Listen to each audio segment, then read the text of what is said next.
Bah ouais, c'est ça, faut sensibiliser les gens à ce que c'est que vraiment la vie, ce que c'est vraiment le sens. Tout ça, c'est parti de la philosophie grecque, hein. Autant tu avais les anciens vrais philosophes, encore Socrate, Pythagore, les pythagoriciens, les machins, qui étaient encore... ils n'avaient encore pas séparé la philosophie et la religion, quoi. C'est-à-dire qu'on dit la philosophie grecque n'est pas un chemin qui mène au salut, quoi, justement. Parce qu'ils ont séparé philosophie d'un côté, religion de l'autre, et on mélange pas les torchons et les serviettes, comme ils vont te dire. Alors que c'est lié, tu peux pas faire de la religion sans pratiquer la philosophie, et la philosophie sans la religion, je parle de la religion spiritualité, donc la prise de conscience profonde de notre être et de notre place ici et tout, bah c'est pas possible, les deux sont liés. C'est ça que tu retrouves encore dans les bases du bouddhisme, c'est que c'est encore lié, philosophie et religion, quoi. Pour ça que dans tous les pays bouddhistes, ils ont tous une autre façon de vivre par rapport à la nôtre. Ils ont une façon qui est beaucoup plus dans l'unicité, aussi tournée vers les autres, que dans l'égoïsme. Ça, c'est les dérives qu'on a justement de la philosophie grecque et de la philosophie qui a fait séparer d'un côté philosophie, d'un côté religieux, quoi, spiritualité. Puis on voit maintenant le désastre que ça crée avec le monde de l'ego, quoi. L'ego qui est séparé, justement. Notre ego, il n'y a que ton moi-je, puis tu ne fais plus partie de l'unicité, quoi. Tu n'es plus en harmonie avec le tout, nous, de notre éducation, quoi. On ne fait plus partie d'une unicité, d'un tout.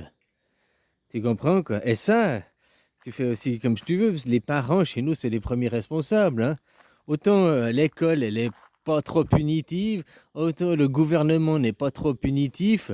Hein, parce qu'il y a des lois avec le gouvernement, puis si tu sais faire respecter la loi, hein, comme on disait pour aussi les, les, les niqabs, les fléchettes, tu pouvais faire ton droit de réserve, hein, ton droit d'abstinence, d'abstention, là.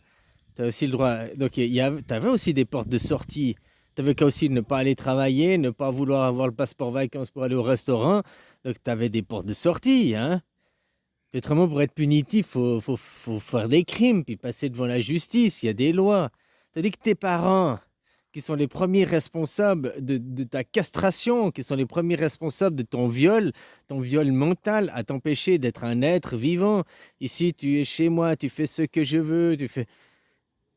Et puis que tu leur dis, mais il y a des droits, machin et tout, si t'es pas content, casse-toi, quoi. Mais je peux pas, j'ai 12 ans, mais que je me casse comment, je peux pas travailler et tout, hein. Alors tu fais ce que je veux, t'es chez moi ici. Hein? Les parents, c'est les premiers responsables à castrer les enfants, quoi. Puis avec toutes les techniques de chantage, c'est pas justement éduquer ton enfant et l'apprentissage par l'éducation, par hein? Comment ça peut voir? Qui s'élève en conscience. Non, là, tu l'élèves sans conscience, tu dois obéir. Obéir et tais-toi, quoi. Obéir et te taire. Je te dis, c'est les premiers fabricants de moutons, c'est les parents, quoi. Après, le gouvernement, il a qu'à utiliser les parents ils ont fait, hein, en t'éduquant comme un mouton, quoi. Tu dois obéir et pas poser de questions. Tu obéis, autrement je te punis. Tu obéis, autrement tu auras de la répression, quoi. Même le gouvernement n'est pas autant punitif et répressif que ça, quoi. Ah, ils le sont après, comme je te dis, il y a quand même des trucs, la ceinture ou le casque moto. Pourquoi on t'oblige à foutre un casque moto?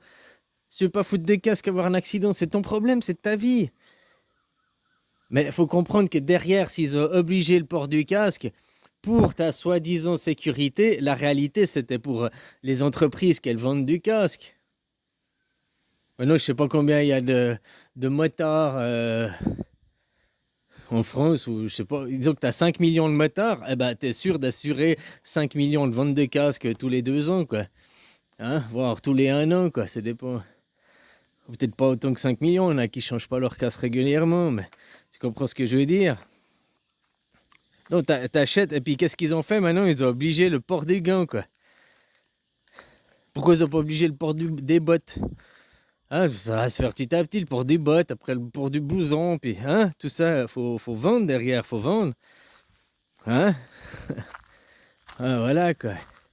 Je dis, ils devraient te laisser. Hein. Je suis sûr que s'ils avaient laissé le libre choix aux gens, il y a une moitié qui porterait le casque et une moitié qui ne le porterait pas, quoi. Hein? Moi, je te dis, moi, que je suis que ici dans le village, que je vais là, que je roule à 50, 40, 40 et 60, mais je le fous pas, quoi. Là, pour un rayon de 10 km autour de moi. Par contre, dès que je dois faire des plus longues distances, je le mets, quoi.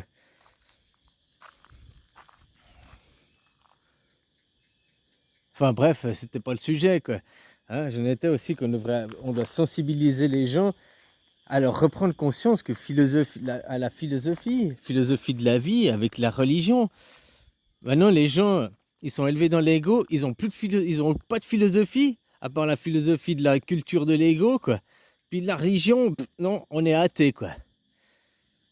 Ils sont athées, ils se hâtent du verbe hâter, se hâter, quoi. Hein? Ils se précipitent pour détruire, se précipitent pour le moi-je sur les poids de Nutella, sur les rouleaux de PQ, hein.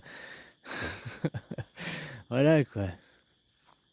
Dis maintenant que tu vois cette précarité énergétique en train d'arriver, alors précarité énergétique avec insuffisance alimentaire, alors il n'y aura pas l'insuffisance alimentaire, mais il n'y aura pas tous les rayons, tout qui est à profusion et qui est alimenté, quoi. Hein, ça aussi sera une étape pour faire changer les gens, quoi. Et je te dis, ça peut être aussi une très bonne expérience, hein, ce qui arrive. Pour que les gens ils réalisent que la lumière, hein, j'allume 12 lumières chez moi, j'ai ma télé, j'ai mon truc, j'ai tout qui tourne en même temps à fond, quoi. Ah, c'est parce que l'électricité, c'est pas cher, quoi.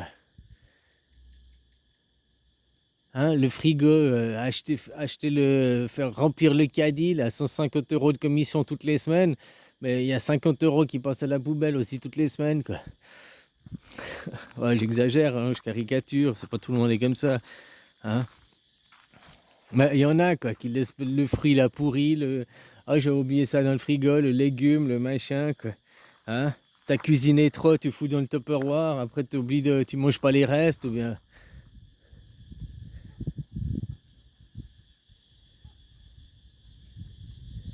Et puis il faudrait que les gens ils se réapprennent à cuisiner. Hein.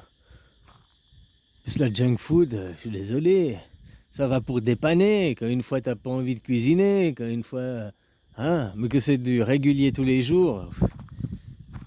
Surtout que ça coûte pas plus cher de se faire à manger soi-même, au contraire.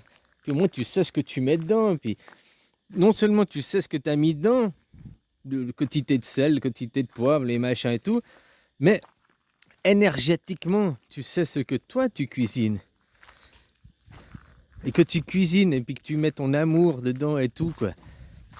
Que tu fais pas une cuisine vite fait pour nourrir parce que j'ai pas le choix, il faut, quoi. C'est la cuisine qui est vide. Ça t'est jamais arrivé de manger chez des gens, c'est bon, hein, c'est bon, c'est un bon goût, c'est hyper bon, mais t'as beau avoir pris 2 assiettes, 3 assiettes, c'est vide. C'est vide, il n'y a pas d'énergie, c'est vide dedans. Parce qu'ils font ils font pas de la nourriture avec amour, hein, en mettant leur énergie justement dedans, quoi. Ils font de la nourriture juste pour faire de la nourriture, quoi.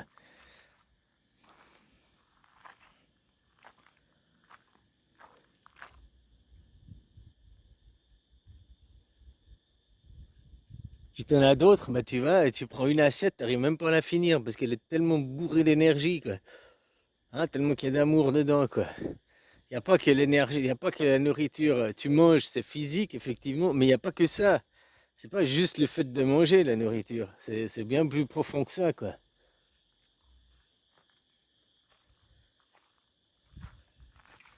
Voilà, alors sensibiliser les gens qui se rendent compte. Et puis, il faut pas oublier que c'est la faute des parents. Si maintenant, les gens sont la plupart des moutons, c'est l'éducation qu'ils ont reçue, hein. Fais ci, fais ça, si tu fais pas, je te punis. Hein? Que tu dis à ton enfant, range ta chambre. Ben ok, ben range ta chambre, range ta chambre, range ta chambre. Mais après, pourquoi le punir Puis toi, peut-être comprendre qu'il a peut-être pas envie, et puis laisse-lui 2 jours, 3 jours sa chambre en bordel. C'est pas toi qui vis dedans, c'est sa chambre. C'est sa niche. S'il veut vivre dans le bordel. Hein? Voilà, quoi. Peut-être lui, il estime que je sais pas, le moment, c'est pas aujourd'hui, mais demain, je le ferai, quoi.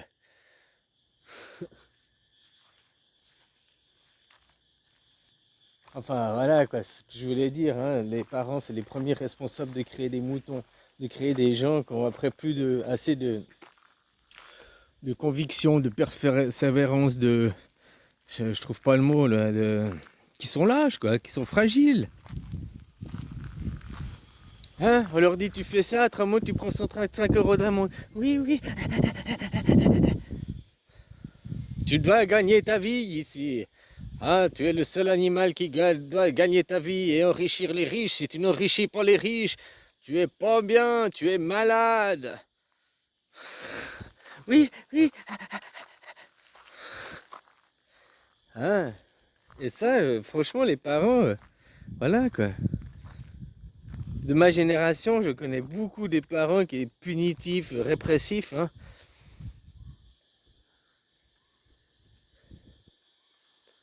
Voilà. Castrateur aussi. Violeur, il t'empêche d'être épanoui, une personne authentique et vraie, quoi. Tu dois être dans le moule, tu dois être comme je veux. Enfin voilà, quoi. Je crois que j'ai fait le tour de la question, quoi. Allez, bisous, copain.